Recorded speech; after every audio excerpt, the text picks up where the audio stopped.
temps fuck. Bonjour à toutes, bonjour à tous et bienvenue dans l'épisode 3 du podcast Et en même temps fuck. Aujourd'hui, je vais vous poser une question.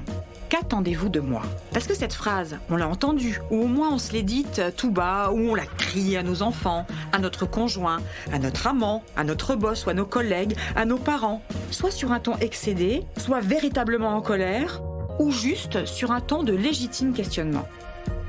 Qu'attendez-vous de moi ?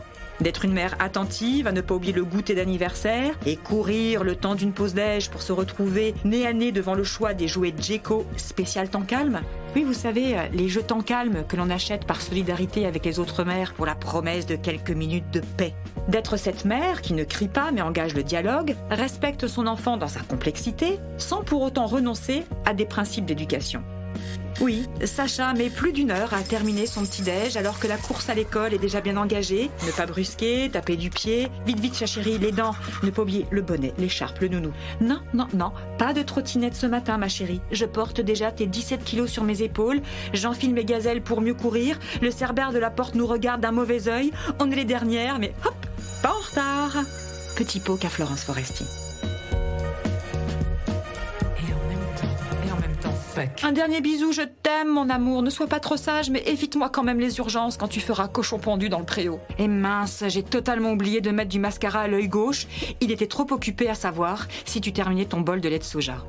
Mais qu'attendez-vous de moi ? D'être une femme qui pense des potrons minés au repas du soir ? À savoir si le frigo contient bien de quoi sustenter tous les ogres du dîner ? De regarder quels sont les légumes et fruits de saison pour respecter le biorhythme d'une planète qu'on aimerait sauver par des gestes simples et quotidiens ? Courir acheter le livre. En 2 heures, je cuisine pour toute la semaine le best-seller du batch cooking. Ouais, ok, mais sans oublier qu'il en faudra 2 de plus pour les courses chez Monop, se rendre compte qu'on n'a pas assez de Tupperware en verre, oui parce que le plastique c'est mal, repartir chez Monop en running et cumuler les anneaux de notre iWatch. Mais qu'attendez-vous de moi ? D'être une femme à l'heure au rendez-vous, avec la présentation PowerPoint qui déchire, l'œil vif, les mains manucurées, le corps svelte, témoin de nos investissements sportifs réguliers, et preuve s'il en fallait une que nous, femmes quadras, sommes soucieuses de notre silhouette et que nous ne lâchons rien. À 40 ans et plus, le souci du look n'est pas qu'un banal exercice de style. C'est un acte social et révélateur d'une manière de vivre. C'est trouver le compromis idéal entre la nouveauté sans pour autant céder aux chaussettes dépareillées, trouver un juste équilibre entre sexy et confortable. Et surtout, ne pas sombrer dans le ridicule d'une tenue qui serait plus adaptée à une cheerleader prépubère qu'à une quadra.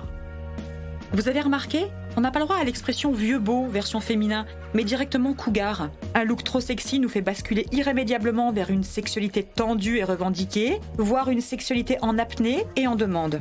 Un look trop strict nous fait prendre les 10 ans qui nous séparent de la cinquantaine, anticipe notre ménopause et annihile de facto notre utérus, le mettant immédiatement en retraite anticipée. Mais qu'attendez-vous de mon look ? Et puis, qu'attendez-vous de mon travail ? Dois-je être créative ? Au top des dernières tendances ? Connaître les algorithmes d'Instagram comme on sait préparer le pot-au-feu du dimanche ? Hey guys, don't forget, on travaille gratis à partir du dernier quadrimestre, alors un peu de compréhension.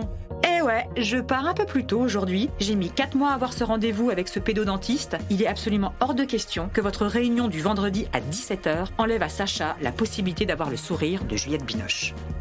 Vous croyez que je me lamente sur notre condition ? Pas du tout, mesdames. Et il serait superfétatoire, PS bien lancé, je fais des mots de plus de 5 syllabes, de vous rappeler que nous avons cette chance inouïe d'avoir la possibilité d'être toutes ces femmes. Être cette femme polymorphe ne signifie en rien être une femme parfaite, bien au contraire. Cette femme polymorphe, je ne la dénigre pas, je ne la plains pas et je la kiffe.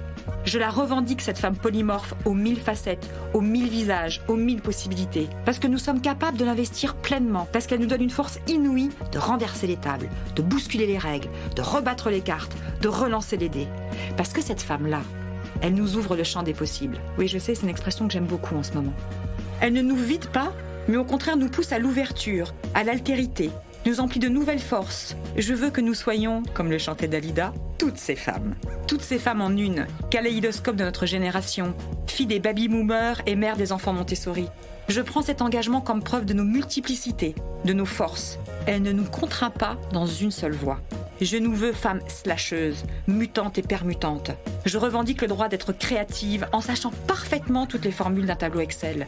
Je revendique le dernier maillot RS, même si vous allez voir mes petits bourrelets, là, ici, impossible à dégager, privilège l'expérience, on sait ce qui nous va et ce qui va nous mettre en valeur et gommera nos défauts. Je revendique le droit à lire Sarraute et plonger dans Gala chez le coiffeur, de manger un cabillaud brocoli toute la semaine pour m'enfiler une bouteille de Rully le week-end avec un brie aux truffes. Je ne suis pas contrainte par cet aveu de compétition. Je veux y voir que cette recherche permanente du rapport à soi, serein, même dans le speed de nos vies. Je veux y voir qu'une recherche inlassable, non pas de performance, mais d'imagination. Parce que nous assumons cette femme arc-en-ciel, en couleur, en noir et blanc. Parce qu'il n'existe pas 50 nuances de gris, mais des milliers.